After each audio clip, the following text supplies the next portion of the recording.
Kind of pissed right now.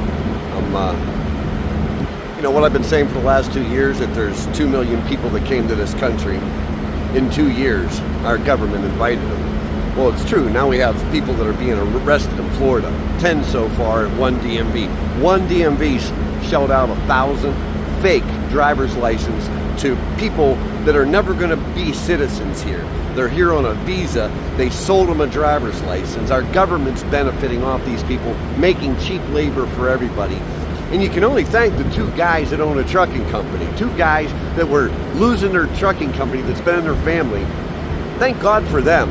Not OOIDA or Lee and Lisa or Will. 2 guys that own a company. Everyone else is self-serving. Everyone else wants to talk about what they want, and if that ain't their idea, if OOID or any other organization, they aren't sticking up. They aren't sticking up against the government. That's why I'm mad.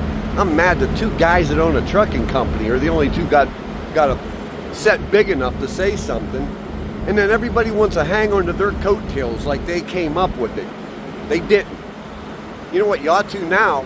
Because if you're advocating, or you say you're advocating to be a truck driver, the proof's here, that's in the pudding.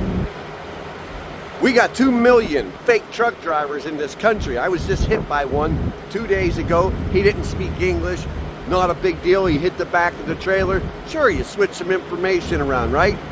Well, he didn't speak any English, so I'll just take all the information. I'll show him what I need. Guess what? He don't have a license plate on his truck. So that's when I had to call the law, and then they called the sheriff, and then the sheriff called the DOT guy. Shut this guy down. We have people like that driving commercial vehicles next to your family. And we got organizations that advocate for trucking that aren't saying a word about it. Me, a truck driver, 2 guys that own a trucking company. The people that advocate, they're self-serving. And if it doesn't benefit them and they can't make money off of selling an ELD or selling you insurance, they ain't gonna say shit.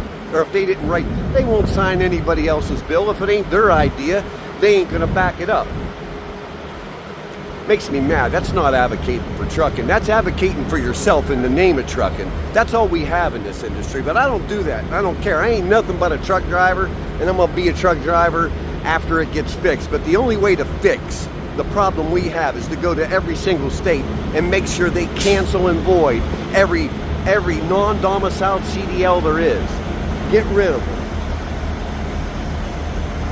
They were all sold. You got 2 million fake truck drivers in this country, and ain't nobody advocating for the truth except me and 2 guys that own a trucking company.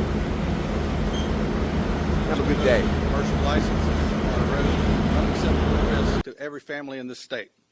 These licenses were essentially sold, not earned.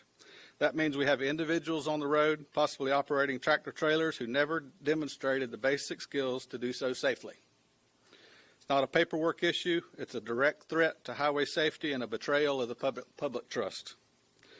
The scope of this investigation: yesterday we seized over $120,000 in illicit proceeds tied to this operation. Evidence suggests that hundreds, if not more than 1,000 fraudulent driver's licenses were issued as part of this scheme.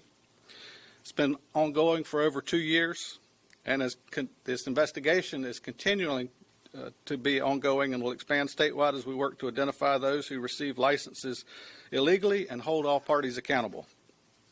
Each license issued could result in felony criminal charges for